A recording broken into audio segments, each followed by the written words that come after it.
I'm telling you, Wendy, this weekend, I did yard work this weekend, and the whole pile of leaves and everything I was raking up, I went back to get it, and it was gone.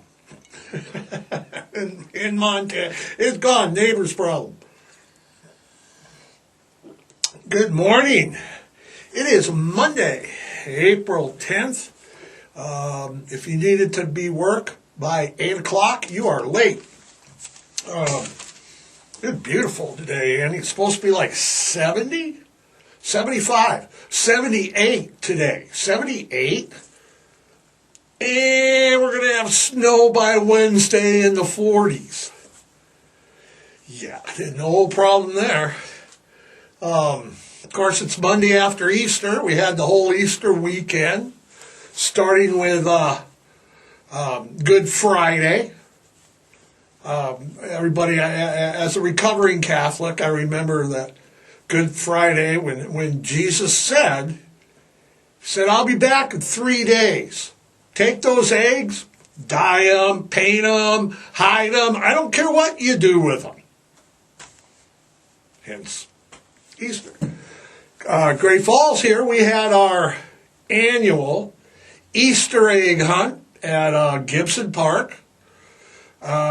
Big turnout, big shout out to Jimmy and Debbie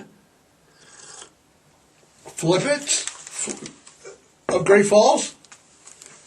They laid out over 6,500 eggs.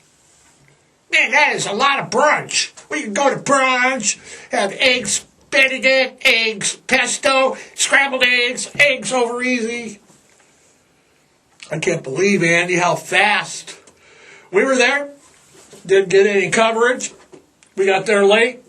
We got there like it was 11. We got there at like 5:02. Yeah, we were like, nope.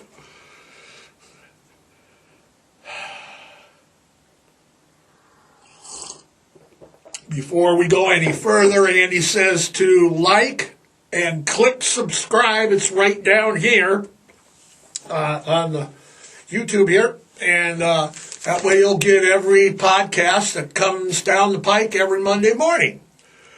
I guess let's get to it, Andy. Last Tuesday, the former United States president was indicted in Manhattan. We watched it. We watched the feed. It was a media circus, One guy in the camera that was, doing we're waiting for the elevator. He was like zooming in, zooming out, zooming in, zooming out. The big thing about that day was last Tuesday, was that when everybody was on Twitter and Facebook talking about the blonde cop. She was a looker, wasn't she? I wonder who she was. Anyway, as I was spot on last week in my predictions on what was going to go on with your money, several people corrected me and said, it was Michael Cohen's money. Technically, yeah, that's correct. If it would have stopped there. But Donald Trump reimbursed Michael Cohen for every dime, every penny that Michael spent. And he even wrote checks sitting in the Oval Office. And those checks came out of his campaign fund, and that money is, like I said last week, your money. 34 counts. Basically, what they were doing, it's a scam. It's a procedure commonly used by the tabloids and the paparazzi. Andy, do we do that? What it is that you have to find. Like we would find everybody that has any kind of damaging information, any kind of damaging stories, and have it pay them off not to talk, not to publish. You know, you're paying hush money, okay? Meanwhile, you're also paying someone, like it came out, David Pecker, that's the owner of the National Enquirer, to post damaging information against your challengers, your opponents. Ted Cruz, Hillary Clinton were good examples. Even in the documents it talked about how the Enquirer posted those. Remember the Ted Cruz? Your dad was a conspiracy in the JFK killing. If you've watched my podcast, we went through that, Andy. We went through it ad nauseum. And nowhere did Ted Cruz's father have any dealing with JFK. Now, let me explain this catch and kill scheme a little bit more. If you write, or I write, or Andy writes, or anybody writes, you know, do they still have checks? Do people still write checks?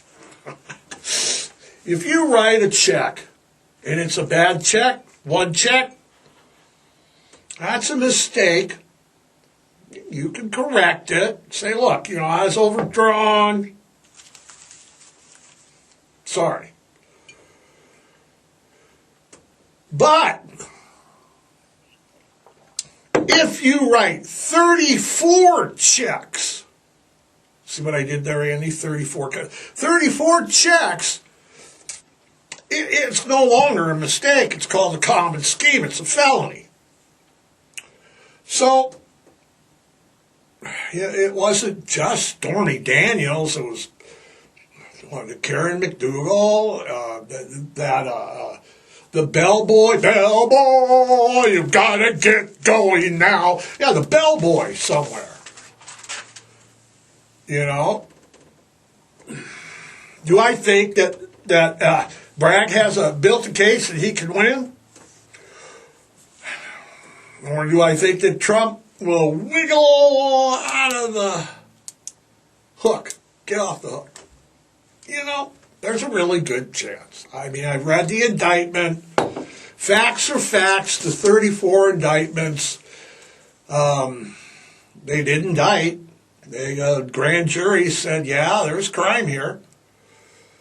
What I do think it does, though, Andy, and I think it opens the door,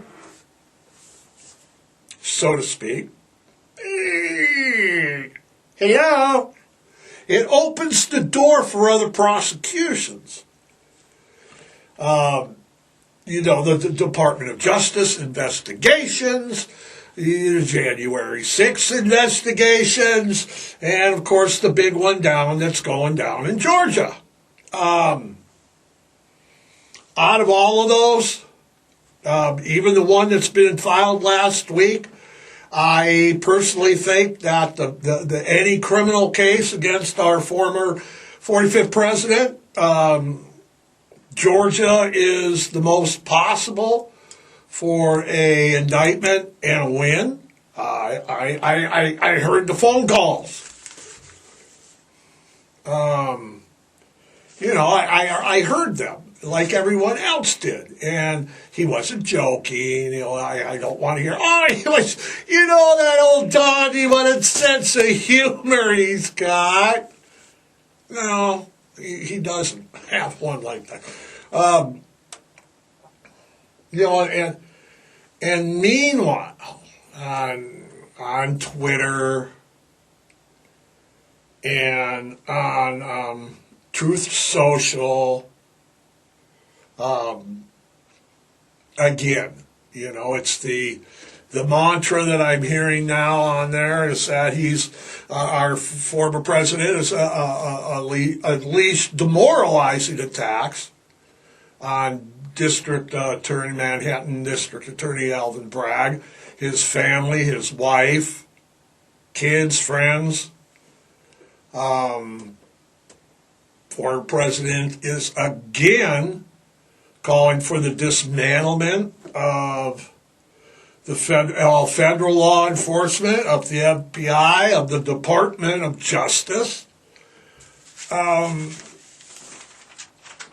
Correct me if I'm wrong, Andy, isn't this the former Law and Order president who wants now to disband whomever?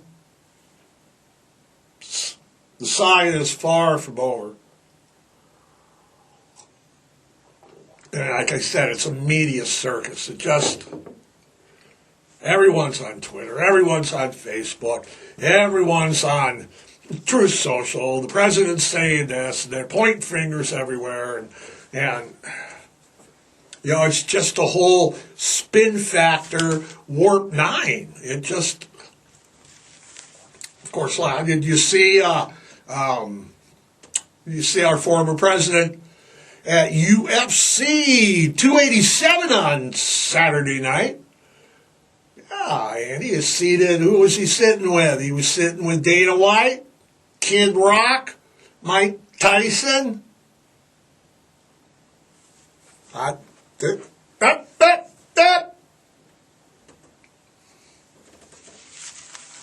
Dana White and former President Donald Trump even chatted with welterweight Kevin Holland after his, geez, did you see it? That was an impressive TKO. I mean, just like, it was Santiago, and you got it on here. It's Ponzibio.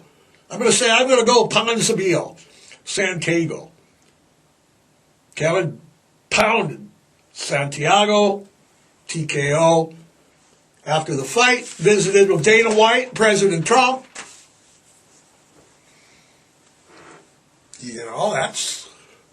Hey, he's the former president. If he wants to go to the fights, he could go to the fights. I mean, come on. Come on, Andy. It's the UFC. I was down in Miami. I'd have gone there. It's his hometown, but, huh? Oh, yeah.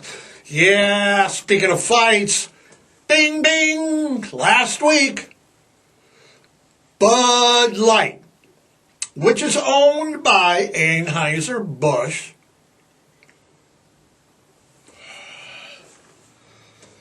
appointed and announced that popular transgender internet personality Dylan Mulvaney as the brand ambassador.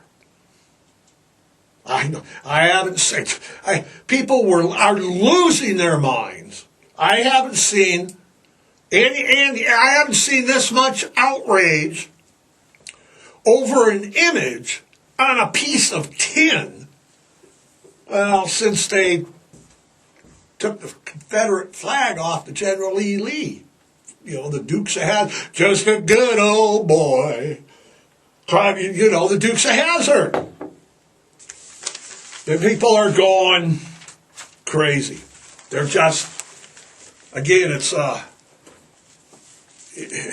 Nike, Jack Daniels, Bud Light. They've all hopped on that bandwagon and all have suffered repercussions, I would say, for their move. However, I saw Marjorie Taylor Greene. She posted on Twitter, her trunk of her car was open. She's switching to Coors Light. Had a big picture of Coors Light in her trunk. Because Budweiser is now the queen of beers. Which, she's a woman queen. What gets me, is she's changing her brands. Not drinking that Budweiser while Coors sponsors all the LGBT parades in Denver and during Pride Week and all the Pride events. And good move, Marjorie. Andy, I don't drink. As people who watch this podcast know, I don't drink. I'm in recovery. I'm sober. But I'll tell you what, when I did drink, I sure as hell didn't drink Budweiser or any Anheuser-Busch product. And let me tell you why. It had nothing to do with their politics or the Clydesdales or the puppies on the Christmas commercials. What it had to do was my doctor. I have high blood pressure. And my doctor would say that of all the beers you can drink, Anheuser-Busch products are the worst you can drink because they brew their beer with not only what everybody thinks they brew, barley, hops, grain, but they add rice.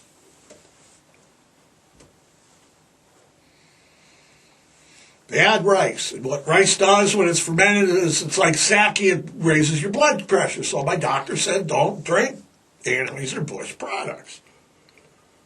Budweiser, light beer, when I never drink light beer. It's piss water anyway. Okay? Now, do I think that Bud Light did a good job in marketing? Strategy? I don't know. I don't work there. I'm not a marketing agent. But they sure are on the news a lot. And I've been told, Andy, and we've always said, any kind of advertising is good advertising. Everybody's talking about Bud Light. It's not much to make me, forego my sobriety and have a can of dry Bud. But again, it's an image on a piece of tin that everybody's in outrage on. An image. What I find the funniest thing about this, I do, is that, and there are quite a few of these people, they got their Bud Light, and they're like posted on YouTube and Reels and TikTok and, Facebook, whatever. They're pouring their Bud Light down the drain. They're smashing their cans. They're throwing their cans away. Hey, we got guys shooting beer cans. Not hurting the business one bit. You already paid for it. Remember Nike? Everybody's like burning their Nike shit. It's like you already spent $100 and some odd bucks on a Nike shirt. Now you're burning it. All this money they spent on beer. It always happens. It does. I'm going to blow up all my beer that I spent money on to make a point. What, you're dumb as a rock? Pour it out of the can. Here's a glass of beer. You don't have to look at it. I'm just not outraged about an image on a tin can. I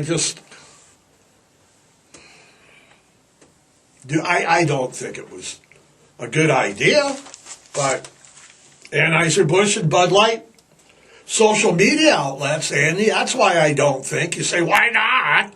I don't think it was because they're quiet as hell. Okay? So for over a week now, they've been silent. Bud Light, Anheuser-Busch, they're not, hey, let's go to brunch. They're keeping things pretty hush-hush. Their stocks dropped. I think it's a blip. Like I said, the Coors Corporation's been supporting gay events for 10, 15 years now. Nike, Disney, all these people, just Bud Light seem to be jumping on the bandwagon. Can't see cowboys at a rodeo with rainbow cans, but we'll see. Okay, like I said, I'm not the marketing director. I don't make those kind of decisions for Anheuser-Busch. I don't even make those goddamn decisions here. So,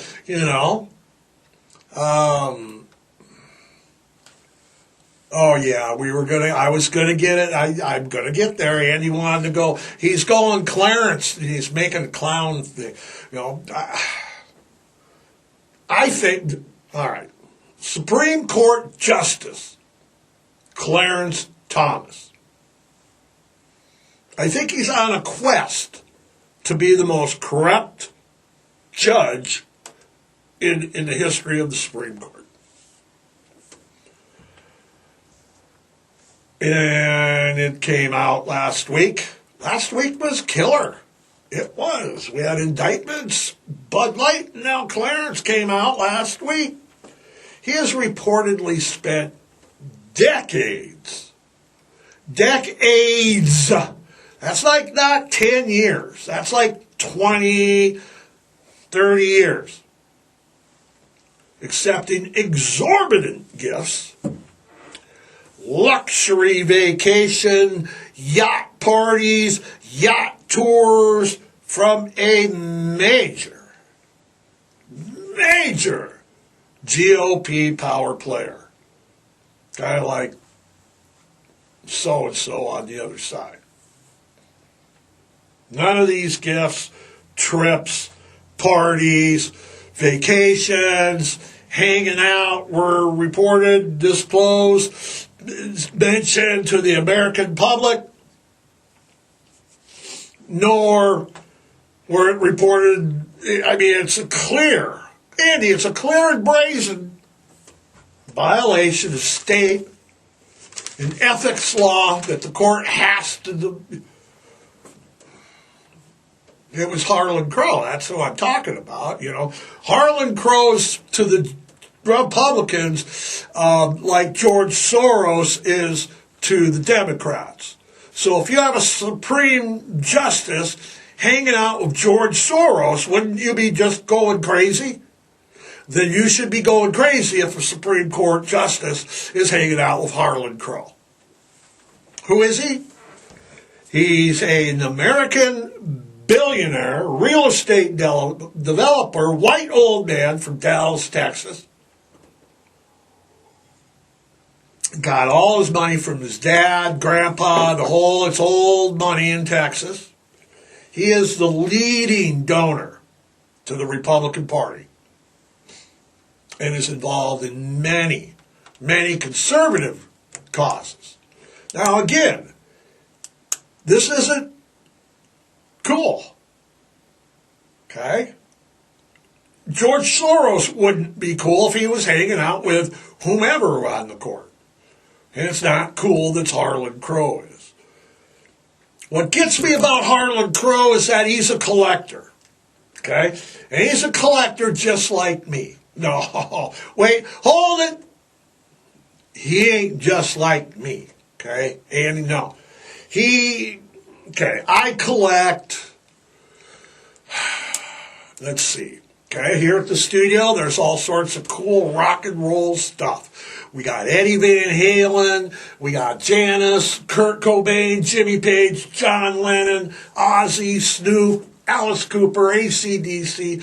We got pictures on the walls, okay, but action figures on the walls, okay. At home, I have my sports room. Everybody that knows, I collect Detroit stuff. Red Wings, Pistons, Tigers, Lions. Not much Lions. I collect vinyl. Got records, I'll look at them. Okay? I do it because it's stuff that I'm interested in. I think it's cool. Okay? I like it. I like to show it off. I like to show people what I got. Well,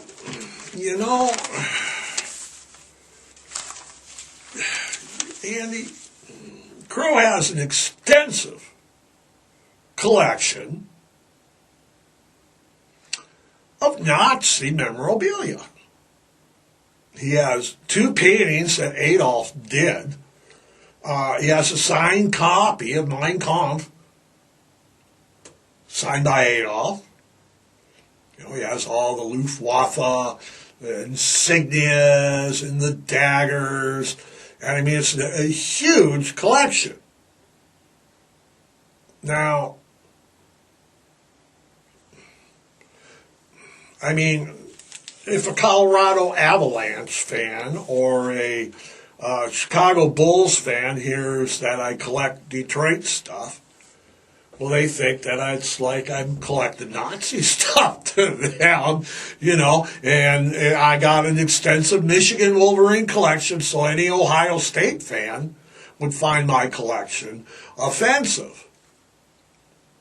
However, I don't think that the average person is accepting of Nazi memorabilia. I don't think it. I don't have any.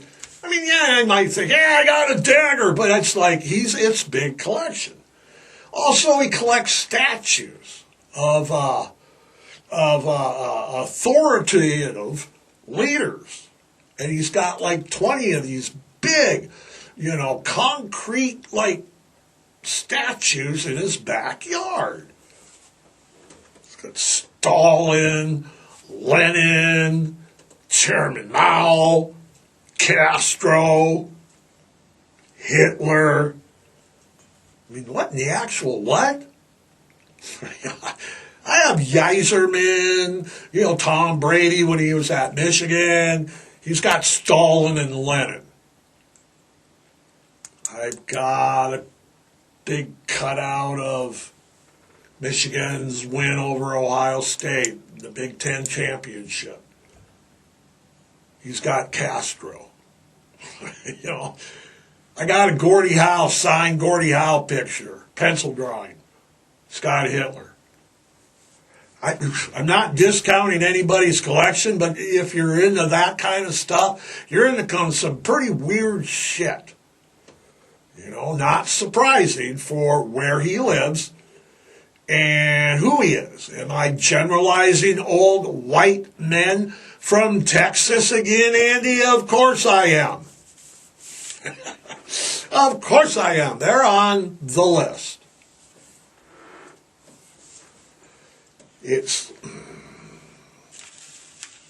That's a conflict of interest, or at least I think so. All right. I think it's somewhat of a conflict of interest, Andy. I don't know. All the men's and women's basketball are over. Hockey playoffs are raring to go. NBA final or playoffs are raring to go. It's April.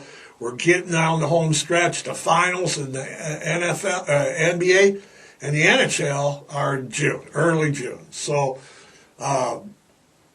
spring training's already rolling, Andy. Tigers are 2-5, 3-5, 3-5. Wait.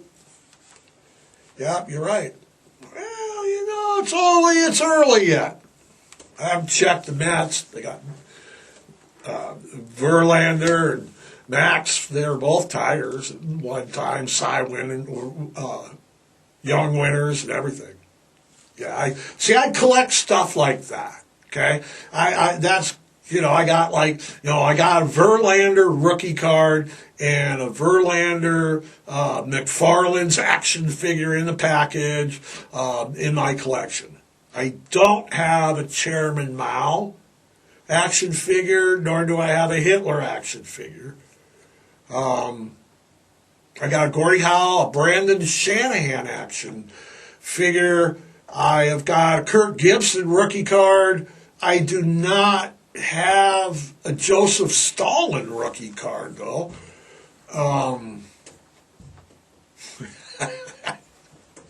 Having fun with Clarence. Howdy, hey. Andy, you're giving me the, hey, what's it going on? It's April 10th. Do you know what April 10th is? It is. I ain't making this shit up. Google it. I'm going to Google it and make sure, Andy. Just a minute. And I'm Googling. You're sending it to me. It is National Hug Your Dog Day. We wouldn't make this shit up here just because we love dogs. It is National Hug Your Dog Day. So you know what I'm going to advise right now. I'm saying the heck with duck and cover.